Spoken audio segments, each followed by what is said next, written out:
ஒரு கிராமத்தில் பொம்மை செய்யும் மனிதர் ஒருத்தர் வாழ்ந்துக்கிட்டு வந்தார். அவர் சின்ன குழந்தைங்களுக்கு தேவையான அந்த பொம்மைகளை களிமண் மூலமாக உருவாக்குவார். அதை சந்தைக்கு கொண்டு போய் விற்றுட்டு வருவார்.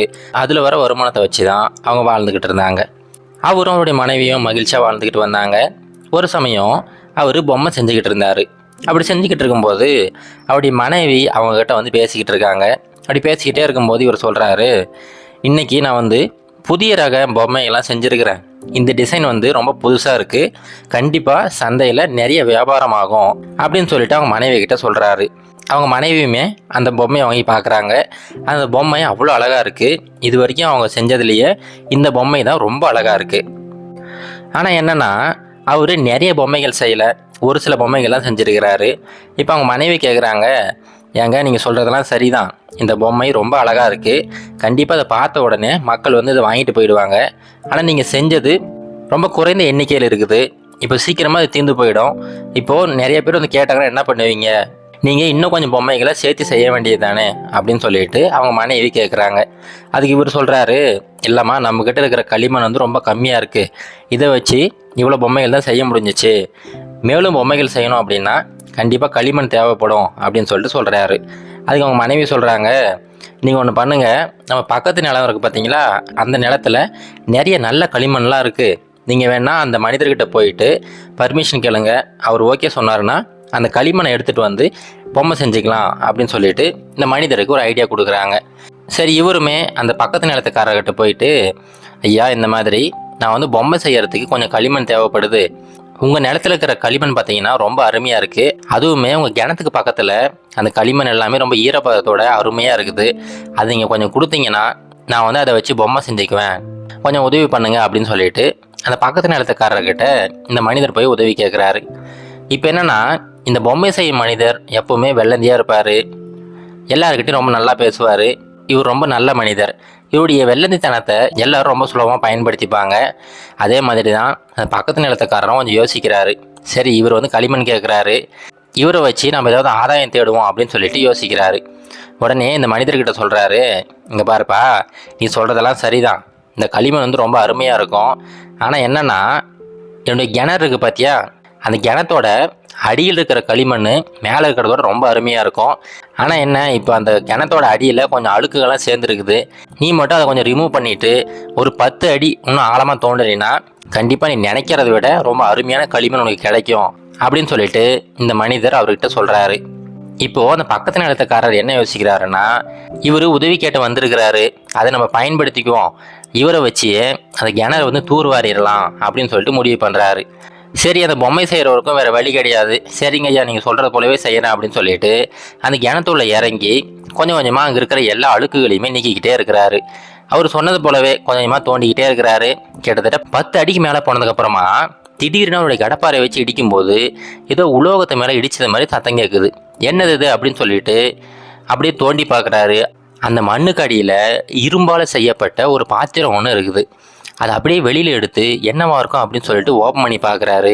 அதை ஓப்பன் பண்ணி பார்த்தா அவருக்கு ரொம்ப பெரிய ஒரு அதிர்ச்சி காத்துக்கிட்டு இருக்கு. அந்த பாத்திரத்துக்குள்ளார ஏகப்பட்ட தங்க காசுகள் இருக்குது. இப்போது இவருக்கு கையும் ஓடலை, காலும் ஓடலை, என்ன பண்ணுறதுனே தெரியல. அப்படியே அந்த கிணத்துலேருந்து வெளியில் பார்க்குறாரு. அந்த மனிதர் அங்கே இல்லை.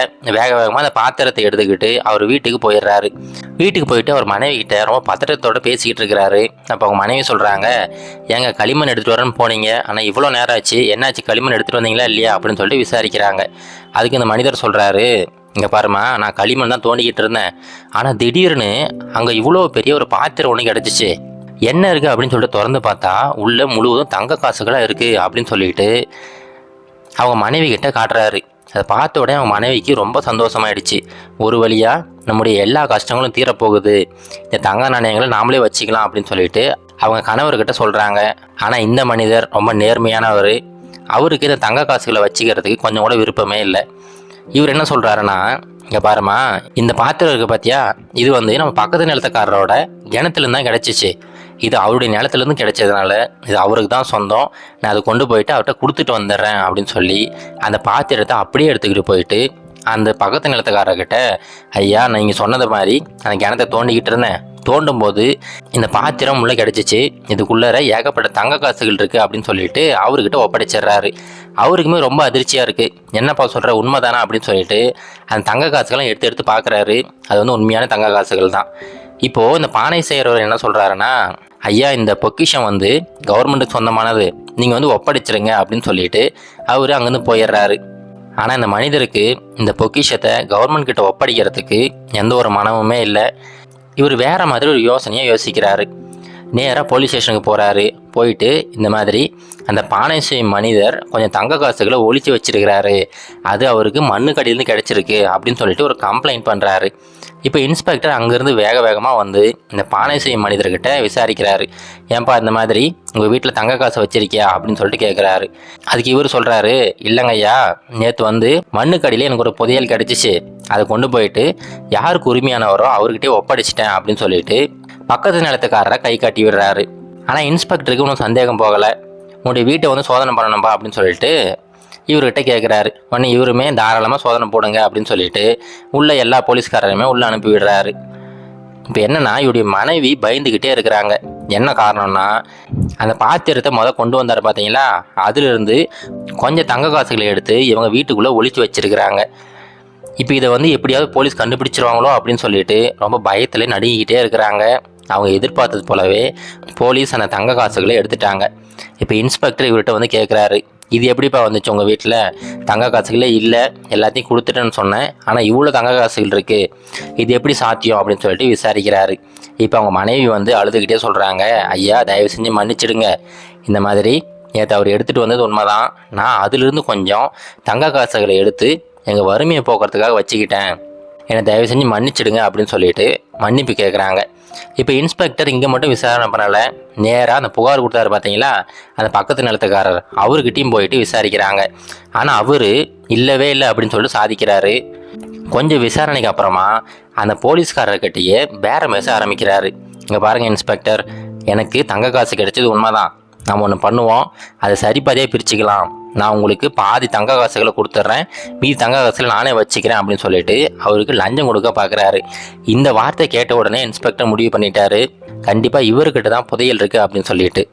உடனே அவர்கிட்ட, இங்கே பாருங்கள், நீங்கள் நினைக்கிற மாதிரி ஆள் நான் கிடையாது, மரியாதையாக அந்த புதையலை ஒப்படைச்சிருங்க, அதை வந்து நான் கவர்மெண்ட் கிட்ட ஒப்படைக்கணும் அப்படின்னு சொல்லி அவர் வீட்டுக்குள்ளே சோதனை போட்டு அந்த புதையலையுமே எடுத்துடுறாங்க. அந்த மனிதரையுமே அரெஸ்ட் பண்ணி கூட்டிகிட்டு போயிடுறாங்க. இப்போ அந்த பானை செய்யும் மனிதரோட நேர்மையை பாராட்டி கவர்மெண்ட் கிட்டேருந்து அவருக்கு அவார்டு கொடுக்குறாங்க. அவருக்கு நிறைய பரிசு தொகைகளுமே கொடுக்குறாங்க. இப்போது கதையில் நம்ம தெரிஞ்சுக்க வேண்டியது ஒன்று தாங்க, எந்த ஒரு மனிதர் அவருடைய வாழ்க்கையில் இந்த நேர்மை அப்படிங்கிறத விடாமல் இருக்கிறாரோ, அது எந்த மாதிரி சூழ்நிலை வேணால் இருக்கலாம், ஆனால் அது நேர்மையை மட்டும் எப்பயும் கடைபிடிச்சிக்கிட்டே இருந்தாருன்னா கண்டிப்பாக அதற்கான பலன் பல மடங்கு அவருக்கு திருப்பி கிடைக்கும். இது கரேஜ் டு ஆக்ட் மோட்டிவேஷன் கதைகள்.